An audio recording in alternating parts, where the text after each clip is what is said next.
তো একদিন আইসা কয়টা বলতেছে, হুজুর আজকে এক বড় অবাক করা কাণ্ড ঘটনা করছে। কি বলে, মদিনার পুলিশ হজ মিশনে ফোন দিয়েছে যে আপনাদের এক হাজি সাহেব ধরা পড়ছে। হাজি সাহেব ধরা পড়ছে, অপরাধ কি? বলে ভিক্ষা করে, ওরে লইয়া যান। তো হজ মিশন থেকে ইউনিভার্সিটির ছেলেপেলেদেরকে পাঠাইছে, ওরে ধরে লইয়া ছুটাইয়া নিয়ে আসো। বলে হুজুর যায়া দেখি স্থারে যে বসে রয়েছে, হাত দুইটা নাই, আর এতটা ভাবলে সে মানে তার অনুশোচনা অনুতপ্তের কোনো ভাব নাই, নিশ্চিন্তা বয়ে রয়েছে, কোনো অপরাধ তো করে নাই, এমন একটা ভাব। তো মনে করলাম আগে ছুটাইয়া নেই, তারপরে সাক্ষাৎকার নেমো, কি অবস্থা।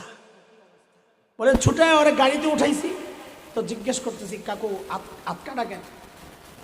তো বলে বাজান আসছিলাম ডাকাইত। হুজুর এমনভাবে বলতেছে মনে হয় যেন ডাকাতি কোনো অপরাধ না, একটা সম্মানজনক পেশা। তো হাত কাটছে কেন? বলে ধরা বইরা গণতোলাই খাইয়া হাত দুইটা হারাইছে।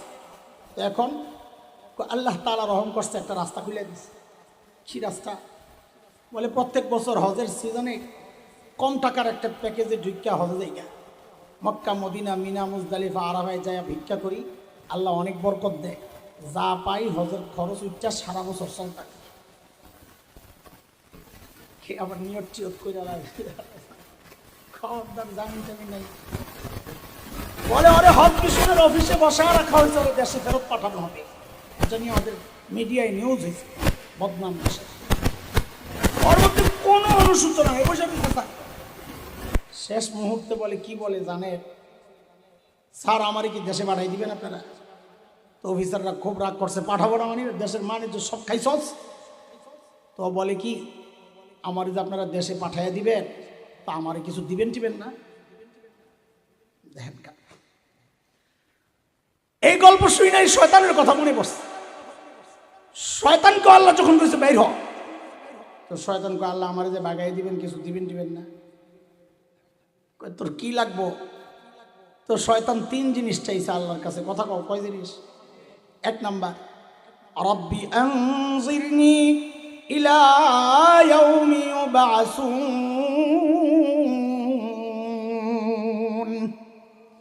আল্লাহ আমাকে হায়াত বাড়ায়া দেন। কোন পর্যন্ত বলেন তো? হ্যাঁ, সাধারণ মানুষ বলতেছে কিয়ামত পর্যন্ত, এবার আলেমরা কোন তো কোন পর্যন্ত? হ্যাঁ, পুনরুত্থান দিবস পর্যন্ত। পার্থক্য কি? কিয়ামত আর পুনরুত্থান দিবস।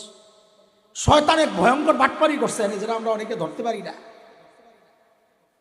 আমিও কোনদিন চিন্তা করি নাই, কিন্তু ওই যে মুফতি মাহমুদ হাসান গঙ্গুহি রহমতুল্লাহ আলের রেসালা পড়তেছিলাম, আমি দেখে অবাক হয়ে নিজে কতক্ষণ হাসছি আর নিজের অবোকা ভাবছি।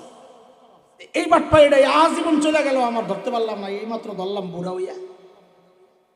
শয়তান আল্লাহর কাছে সুযোগ কিয়ামত পর্যন্ত চায় নাই, চাইছে পুনরুত্থান দিবস পর্যন্ত। মানে কি? হযরত ইসরাফিল দুইবার সিংহায় ফু দিলেন।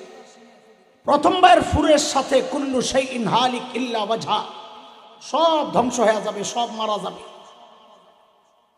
আল্লাহ হযরত ইসরাফিলকে উঠাইয়া আবার সিংহায় ফু দেওয়ার হুকুম করবেন। সবাই আবার উঠবে, ওটাকে বলে ইয়াউম ইউবআসুন। ওই ওঠার পর আর মৃত্যু হবে না, মৃত্যু শেষ। একটা জন্তু মৃত্যুকে একটা জন্তুর রূপ দিয়ে আল্লাহ জবের ব্যবস্থা করবেন, মৃত্যুর কাম শেষ, আর কেউ মারা যাবে না। পুনরুত্থান দিবসের পর আর কেউ মারা যাবে না। শয়তান কিয়ামত পর্যন্ত হায়াত চায় নাই, কারণ ও জানে কিয়ামত পর্যন্ত হায়াত চাইলে আমার মরা লাগবে। ও আল্লাহরে কয়, আল্লাহ আমারে পুনরুত্থান দিবস পর্যন্ত হায়াত দেন, কারণ ও জানে ওই পর্যন্ত টিকা গেলে আমার আর মরা লাগবে না। তোর বাটপারি আমি আপনি ধরতে পারি না, এই শয়তান আল্লাহ কি ধরতে পারেন না? তা আল্লাহ কি বলেন?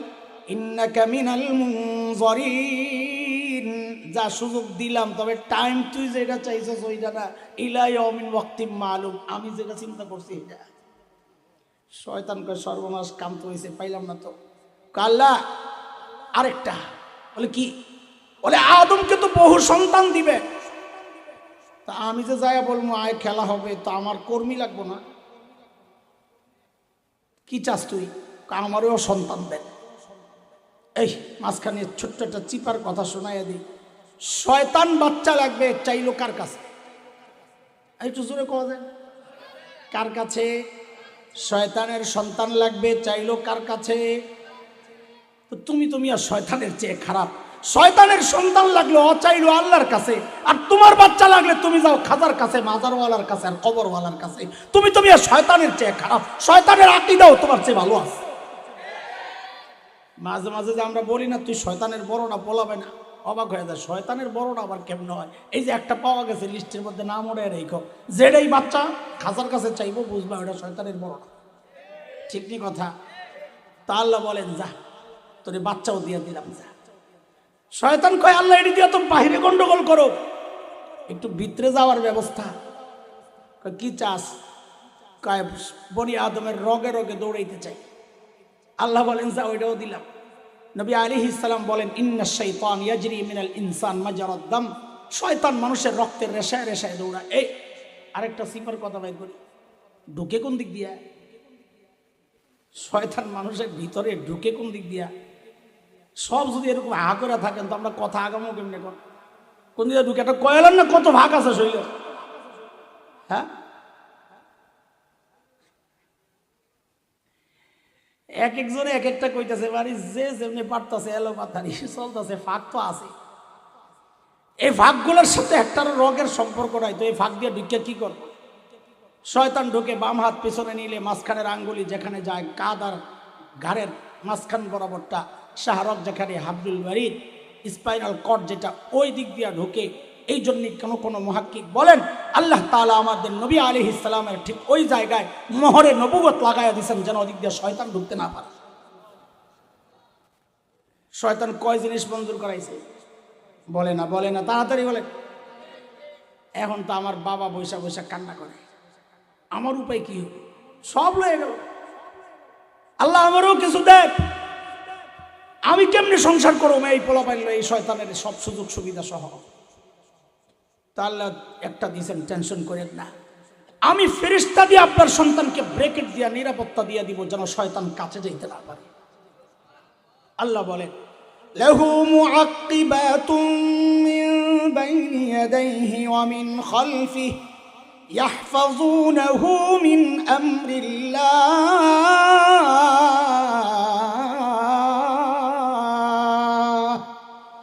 নবী আলাইহিস সালাম বলেন ফেরেশতারা আমাদের চারপাশ থেকে এইভাবে শয়তান তাড়ায় যেভাবে আমরা খাবার থেকে মাছি তাড়াই। আমার বাবা তাও বসে বসে কান্না করে। কি কান্না করেন? যে ফেরেশতা দিয়ে নিরাপত্তা দিবে, এর চেয়ে নিরাপদ জায়গা জান্নাতে তো আমি নিজেই ছিলাম, তাও তো ধরা খাইয়া গেছি। হয়তো কাছে যাইয়া ধোকা দেয় না, হয়তো দূরের থেকে রিমোট কন্ট্রোল দিয়ে খালি চ্যানেল পাল্টায় ওয়াসওয়াসা। তো আল্লাহ তখন আমার বাবাকে সর্বোচ্চ সুযোগের একটা অফার দিয়া দুনিয়ায় বিদায় করছেন। কি সেটা? আপনি বাবা, আমি রব। মায়া বেশি কার? তুলনা আছে কোনো? তো আল্লাহ বলেন আমি গফফার, আমার কাছে একটা স্পেশাল অফার রেখেছিলাম, যান ওইটাই দিয়ে দিলাম, নিয়ে দুনিয়ায় চলে যান। কি সেটা? আমার বান্দা গুনাহ করবে করবে করবে, করতে করতে জীবনটা পার, শেষ সময়ও যদি যায়া বলে ও আল্লাহ আমি ভুল করেছি, মাফ চাই, আর করব না, আমি আর জিন্দেগির সব গুনাহ খাতা মাফ করে দিব। আমার বাবা এবার খুশি, আলহামদুলিল্লাহ, সব যদি মাফ করে দেন তা আমার কোনো টেনশন নাই। কদ্দুর মাফ করবেন? 50 বছর গুনাহ করলে, 100 বছর করলে, তওবা করলে সব মাফ? কথা বলেন, সন্দেহ বেড়ে গেছে। আরে এটা তো আগে বুঝতে কষ্ট হইতো, কিন্তু অল ডিলিট সিস্টেম দেখার পর আর এখন এটা বুঝতে আমাকে কষ্ট হয় না। দুনিয়ার মেশিন দিয়ে যদি অল ডিলিটে টিপ দিয়ে সব ফাইল একবারে মোছা যায়, তো আল্লাহ আমার গুনার ফাইলে টিপ দিয়া অল ডিলিটে টিপ দিয়া একবারে সব মোছার ক্ষমতা রাখেন কি রাখেন? তবে দুনিয়ার সিস্টেমটার নাম অল ডিলিট, শরীয়তের সিস্টেমটার নাম হচ্ছে তাওবায়ে নসুহা। বলেন কাজ কাজ একই, একবারে সব শেষ। আল্লাহ যখন আমার বাবাকে সব সুযোগ সুবিধা দিয়ে দিলেন তখন শয়তান দাঁড়ায় গেছে। এটা কি? সব মাফ। তো আমার ওই 3 সুযোগ দিয়েছেন কি জন্য? আমি এখন কি করব? সারাদিন মেহনত করে করে আরে গোমরা করবো, বিকালে আপনি মাফ করে দিবেন, তা আমার সব মেহনত তো বরবাদ। তখন শয়তান আল্লাহকে একটা হুমকি দিছে, দোস্ত কথা কোত্থেকে আনছি এইবার আবার শোনেন। বলেছিলাম গুনাহ করার চেয়ে গুনাহকে গুনাহ মনে না করা বেশি মারাত্মক অপরাধ। মনে আছে? মনে আছে? কেন? ওই কেনর জবাব খুঁজতে যাই এখানে ঢুকছি। এই যে কেন আসছে, শয়তান তখন দাঁড়ায় কি বলে জানেন, যে আপনার বান্দার প্রতি আপনার এত দয়া দরদ মায়া, তওবা করলে সব মাফ করে দিবে। তো শোনেন, আমি শয়তান অত বাটপার কম না, আমিও আপনার বান্দাকে দিয়ে এমন গুনাহ করাবো যেন সে তওবা না করে। মুহাক্কিক বুজুর্গ ওলামারা তো পেরেশান হয়ে গেছেন, আরে ওই গুনাহ কোনটা যা মানুষ করে কিন্তু তওবা করে না। খুঁজতে খুঁজতে খুঁজতে খুঁজতে তারা বের করে আমাদের সামনে পেশ করেছেন, সেই গুনাহ হইল ওই গুনাহ যে গুনাহ বান্দা করে কিন্তু গুনারে গুনাহ মনে করে না। গুনারে এই ক্যাটাগরির 1 নম্বর হচ্ছে বিদআত। কি কি বিদআত? ওই ভয়ঙ্কর গুনাহ যেই গুনারে মানুষ করে কিন্তু গুনাহ মনে করে না। আরে গুনাহ মনে করলে তো বেদাতই হইতো না, বেদাত তো হয় সওয়াবের আশায়, তো তওবা কেন করবে? এই জন্যে খুব কম দেখা যায় কোনো বেদাতি তওবা করে ফেরত আসছে, কারণ তার চিন্তায় সে তো কোনো গুনাহ করে নাই, সে তওবা কেন করবে? মুহতারাম হাজরিন, বলেন এইবার এই ভয়ঙ্কর গুনাহ থেকে আমাদের বাঁচা দরকার কিনা? আরে বলেন না, বাঁচা দরকার। ভয়ঙ্কর টয়ঙ্কর বুঝি না, সাহাবী সিফত ধারণ করা লাগবে, সেটা হচ্ছে গুনাহ যতই ছোট হোক আমরা করব না ইনশাআল্লাহ। বলেন ইনশাআল্লাহ। নেক আমল যতই ছোট হোক ছাড়বো না, সাহাবী সিফত। নেক আমল যতই ছোট হোক ছাড়বো না, গুনাহ যতই ছোট হোক। বলেন ইনশাআল্লাহ। ইনশাআল্লাহ। তবে এই প্রতিজ্ঞা আমাদের সবারই তো থাকে, দিনদার ইমানদার যারা, কিন্তু সাথে ওই অভিযোগটা ওই মরদের কাছে মানুষ নিয়ে আসে, কি হুজুর গুনাহ তো ছাড়তে চাই কিন্তু ছাড়তে পারি না। এই সমস্যা তো লালমাই নেই, আছে নাকি? কি কয়? এই সমস্যা আছে। এই সমস্যা সবার, গুনাহ ছাড়তে চাই কিন্তু ছাড়তে। তো আমাদের বড়রা আমাদেরকে শিখিয়েছেন, কোরআন হাদিস থেকে বুঝিয়েছেন, কিছু অনুভূতি দিলে ধারণ করো, দিমাগে ঢুকাও। ওই অনুভূতিগুলো দিল আর দিমাগের মধ্যে বসাইতে পারলে গুনাহ ছাড়া না, তখন গুনাহ করাটা কঠিন হয়ে যাবে ইনশাআল্লাহ। ঠিক আছে ইনশাআল্লাহ। ওই রকম একটা অনুভূতির একটা প্র্যাকটিস যেন আমরা করি, এটা একটু আলোচনা সংক্ষেপে করি, আমি শেষ করবো ইনশাআল্লাহ। সেটা হচ্ছে, একজন মানুষ যখন গুনাহ করতে আগায়, 2টা অনুভূতি তাকে গুনাহ করতে উৎসাহিত করে। কয়টা? 1 নম্বর হচ্ছে একাকিত্ব। মানুষ একা হইলেই তার মধ্যে গুনাহ করার একটা আগ্রহ খুব বেশি তৈরি হয়। এই ভাবনার বিরুদ্ধে আল্লাহ জবাব দিচ্ছেন, অহুয়া মাআকুম আইনামা কুনতুম। বান্দা তুই একা থেকে, তুই যেখানেই থাকস আমি আল্লাহ সাথেই আছি। 2 নম্বর ভাবনা, যে ভাবনা মানুষকে গুনাহ করতে উৎসাহিত করে, সেটা হচ্ছে আমাকে কেউ দেখছে না তো, আমাকে কেউ। এই ভাবনার বিরুদ্ধে আল্লাহ জবাব দিচ্ছেন, আলাম ইয়ালাম বিআন্নাল্লাহা ইয়ারা। ও জানে না আমি তাকায় আছি, দেখি না মানে, কেউ দেখে না মানে।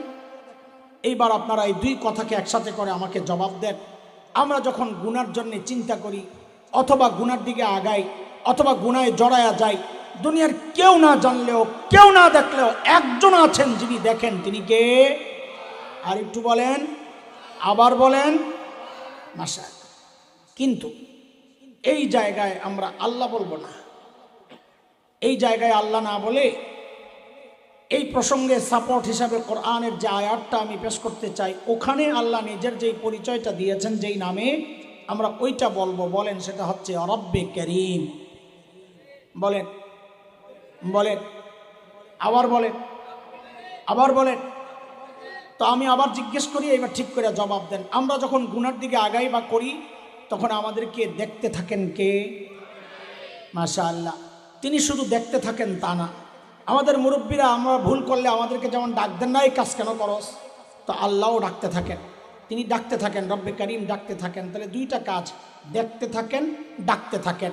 বলেন, আমরা যখন গুনার দিকে আগাই, কে দেখতে থাকে আর কি করতে থাকে?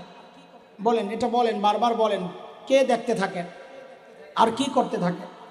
কি বলে ডাকেন সেটা আল্লাহ বলেছেন সূরা ইনফিতার, আম্মা পারার যে 5 নম্বর সূরা 6, 7, 8 যে আয়াতগুলো, দেখেন আল্লাহ কি বলে ডাকেন।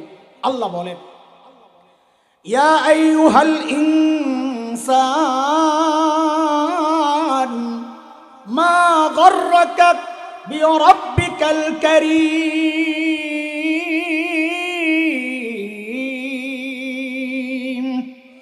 ও মানুষ, করিম রবের ব্যাপারে তোমাকে কে ধোকায় ফেললো? দেখেন দেখেন, খেয়াল করেন, ডাক্তার ওজন কত এটা আমরা বুঝতে পারতেছি না।